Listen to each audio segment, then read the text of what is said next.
आकाशवाणी मध्य प्रदेश से प्रस्तुत हैं प्रादेशिक समाचार।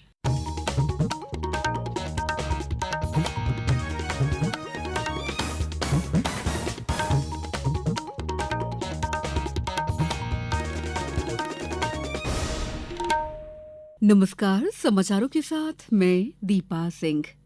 प्रधानमंत्री नरेंद्र मोदी ने G7 शिखर सम्मेलन में हिस्सा लेने के लिए कनाडा के कैलगरी पहुंच गए हैं। सोशल मीडिया पोस्ट में श्री मोदी ने कहा है कि वे शिखर सम्मेलन में विभिन्न नेताओं से मिलेंगे और महत्वपूर्ण वैश्विक मुद्दों पर अपने विचार साझा करेंगे।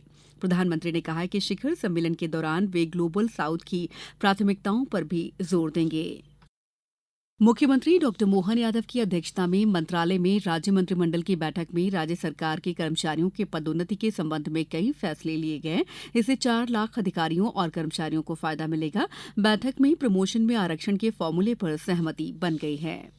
इंदौर के सेठी नगर के आंगनबाड़ी केंद्र का आज केंद्रीय महिला एवं बाल विकास राज्य मंत्री सावित्री ठाकुर ने दौरा किया। इस दौरान उनके साथ राष्ट्रीय मीडिया दल के सदस्य भी शामिल थे। केंद्रीय मंत्री ने इस दौरान बच्चों और महिलाओं से केंद्र सरकार से जुड़ी योजनाओं और उनसे मिलने वाले लाभ के बारे में जानकारी ली।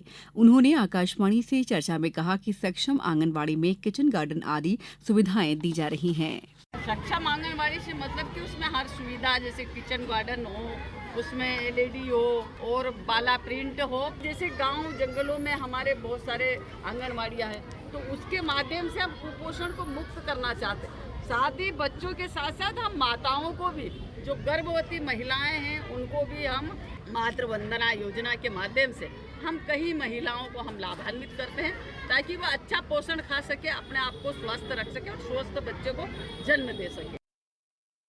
नर्मदापुरम में 11वें अंतर्राष्ट्रीय योग दिवस की थीम एक पृथ्वी एक स्वास्थ्य के लिए योग का आयोजन नेहरू पार्क में आज सुबह 7 बजे से 8 बजे तक आयोजित किया गया, जिसमें अंतर्राष्ट्रीय योग दिवस के लिए निर्धारित प्रोटोकॉल के अनुसार सभी योग मुद्राओं, आसनों का योगाभ्यास योग प्रशिक्षकों द्वारा कराया गया।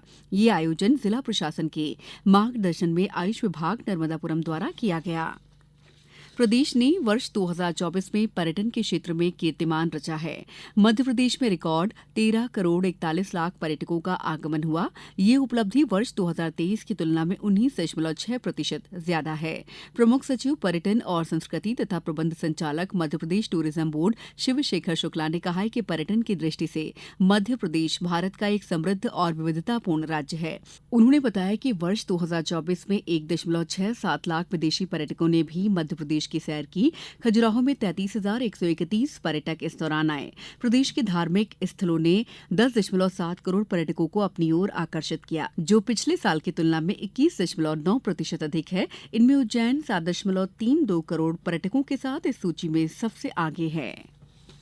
आज दुनिया भर में विश्व मरुस्थलीकरण और सूखा रोकथाम दिवस मनाया जा रहा है। ये दिन सभी को ये याद दिलाने का अनूठा अवसर है कि भूमि क्षरण को रोका जा सकता है। ये दिन संयुक्त राष्ट्र मरुस्थलीकरण रोकथाम सभा सचिवालय की अगुवाई में मनाया जा रहा है। इस साल का विषय है भूमि क्षरण रोके, अवसरों का लाभ उठाएं। इस मौके पर जोधपुर के शुष्क वन अनुसंधान संस्थान में राष्ट्रीय कार्यशाला का आयोजन किया जा रहा है। अब कुछ समाचार संक्षेप में।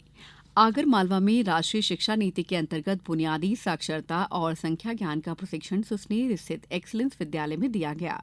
बैतूल में कोयले से भरी मालगाड़ी की 3 वैगन में धुआं निकलता दिखाई देने पर स्टेशन पर अफरा तफरी मच गई। आग लगने की सूचना मिलते ही तत्काल सीआरपीएफ की टीम सक्रिय हुई और फायर ब्रिगेड को सूचना दी। इसके बाद मौके पर पहुंची फायर ब्रिगेड ने आग पर काबू पाया। सिंगरौली जिले में स्थित एनटीपीसी विंध्याचल ने एक बार फिर अपनी उपलब्धियों में एक और कीर्तिमान जोड़ते हुए 11वां green tech CSR India award 2025 शिक्षा संवर्धन श्रेणी में प्राप्त किया है। मंडला में समय सीमा की जिला योजना समिति की बैठक आयोजित की गई। बैठक में सीईओ जिला पंचायत मंडला श्रेयांश कुमट ने टीएल प्रकरणों की प्रकरणवार समीक्षा की। इस बुलेटिन में बस इतना ही। अगला बुलेटिन शाम 7:10 पर। नमस्कार।